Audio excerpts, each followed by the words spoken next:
Hello and welcome to a very special Gundam Battle Operation 2 featuring the GIM White Dingo. This unit is effectively a standard GM, but it was assigned to the White Dingo team, most famous for their actions on the Australian counterattack using special raiding parties effectively.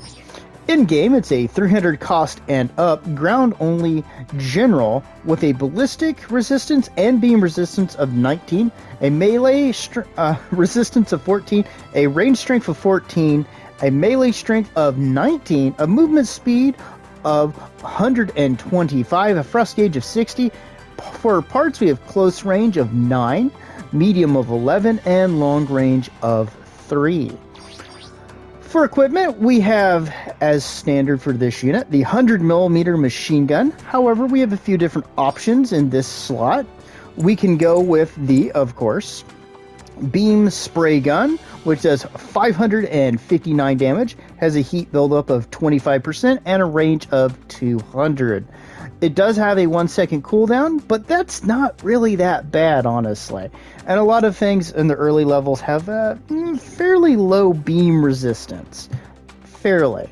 Of course, in consideration, we have the 100mm, which is 148 per shot, 40 rounds, and 250 range. So that's up to you which you think is better. We also have the rocket launcher, not the rocket launcher, which does 1,500 damage, has a amount of ammo of 6, a range of 325, but about a 7.5 second cooldown period between shots. Then we have the ground Gundam type beam rifle, which does 1,200 damage, 50% heat rate, range of 400, and a 2-second cooldown, but you can charge it for a little bit of additional range and damage. But really, the star of this unit, or this weapon's selections, are the early prototype beam rifle. It requires you to focus it. It can double focus, so it can focus all the way till it's ready to shoot, and then focus again for more power. It does about 5,600 damage, has a 100% heat rate, and 200 range. No real cooldown between them, but a lot of people love to use this and carry the early prototype beam rifle, which packs an insane wallop in this point in the game. Then we have the beam saber. It's a beam saber. You smack people like it's a wiffle bat. Then we have the GM White Dingo head-mounted Vulcans. They're just head-mounted Vulcans. They do about 80 damage a shot. There's 30 rounds.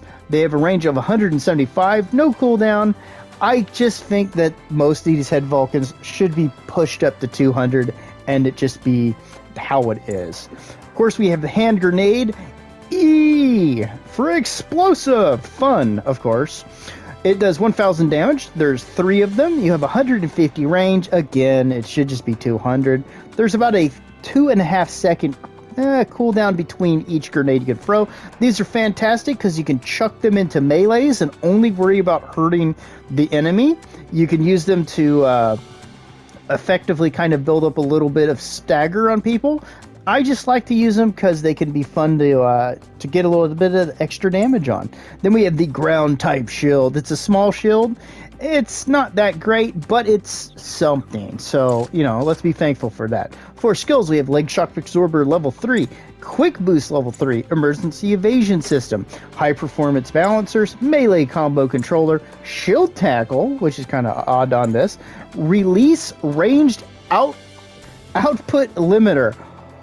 Oh, if a ranged weapon supporting this skill is focused, another focus can be performed. So remember what I said, that rifle or the prototype could be focused again? This is the skill that lets this unit do it.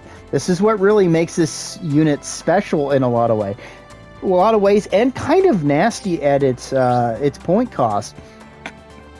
What I can say about this unit is it's a GIM, it's well-rounded, it's capable, it has a decent selection of weapons, but its main highlight is the prototype beam rifle and that skill. It can do ridiculous amounts of damage, and that's why most people are going to play it above just a standard GIM. So that's all I can really say. There's not a lot I think I could add other than just have fun with it and don't be a dick. So let's go to the match. Hey, welcome to the match, everybody. Hope you're having a great beginning of your week. And this is a situation battle in which I got the White Dingo Gim. And I'll be honest, this suit can be quite mean with the unit that is available for it. So it was a bit of an interesting match. Definitely hard fought. So we're going to go ahead and start charging our prototype beam rifle. And we're going to go ahead and just move ahead following up our team. We're going to get that second charge from the skill. And there we go. To a degree, that is what makes this unit so nasty when it comes to this weapon. So we're going to move up. We see the shot come from their support. But we're going to keep pushing forward because we don't want to get caught in this no man's zone. We want to get over. I thought my guy here had a line on the enemy, so I was trying to see what he was looking at. So I'm going to go ahead and push forward, be aggressive. I see that he's there. We're going to go ahead and hit him with that. See, that is some insane damage. We're going to throw a grenade after him. We're just going to run him off as our team gets that spot.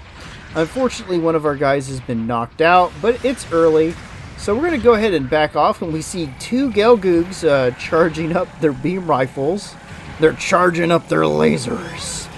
And we're going to go ahead and just take a shot, but it's not going to quite work. Flip over to our head Vulcans, try to build up that stagger.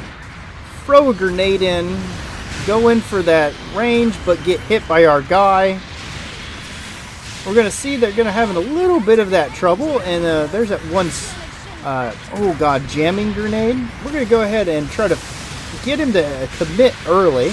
Go for the immediate knockdown, and we're going to go ahead and start charging up our beam rifle. There's a bit of a mix, and, well, we're going to kind of need that extra bit of damage in there. Now, you can see the one guy moved, and I just missed my shot. Throw a grenade in, take a shot. I'm trying to cancel out the one guy here, but I'm going to have to commit, go for this immediate hit, drop down, and my legs are completely fried for our first death.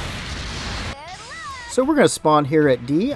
Things are looking a little bleak at the moment, but it's going to get better from here. So I thought my guy had the lines on somebody, so I was checking real quick. We're going to go ahead and charge up our prototype beam rifle and try to come up to help one. One of our guys got a little too greedy in there. So we're going to go ahead and move up. We're going to hold our shot and take a moment, fire, catch him right there. Hopefully make him a little gun shy as we take a shot from the side. We're going to back off, and we're going to throw our grenades in and basically play chip damage with these guys. They don't want to commit super well when they don't have a complete numbers game, and unfortunately was not able to save my guy, but that fight would have just killed both of us if I committed to it. So what I'm going to do is I'm going to pull back and try to lure them into my guys and taking any damage I can off them. Gonna come in, take that shot, and we're gonna immediately back off, keep them tied up and not wanting to move up. They're in bad shape with most of their units, so we're just going to keep going. We're gonna get that grenade some action, throw it in some damage, and hey, you know, it's all damage that it didn't have before, and we're just gonna keep chipping at them. Now they're gonna keep trying to maneuver around us. We're going to charge up the beam rifle again. Go up here, fire, get him with that big 5,000 damage, chuck a grenade in on him. We're trying to get him to not be in that position, but unfortunately, he's got the high ground. And we all know how that goes. I don't want to get lightsabered right now. He doesn't have one, though. He's just got an axe. So we're going to play this game, trying to effectively play for time. He's going to go ahead and take us out, so that's our second death. So we're going to spawn on in a D again. See our friend from earlier, go to the head Vulcans, take him out, or help our guy take him out. And I know it's a bit of a rough beginning, but hey, that's how it goes sometimes when you're playing a game. We're going to go ahead and we're going to start getting really aggressive on them. Our support is set up. We have a bit of a better position. We're going to try to move in, and we're just going to go ahead and unload on him for a big 7,000 damage. And we're going to try to come in, go right for this guy, knock him down immediately. switch over and just work his legs over with the head Vulcans.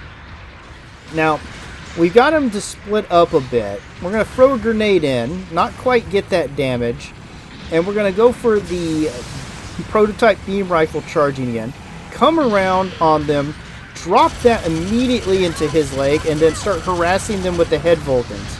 Because we can do some pretty respectable damage. We're just going to keep chucking that in there and causing them to have more problems. They're kind of ignoring me at the moment, but we're in a bit of a dire situation. They've gotten a couple of our guys. I'm off by myself. I'm going to come around this, and I'm going to push this guy with my prototype beam rifle. I'm expecting him to play this game, go right over to the head Vulcans, take him out there.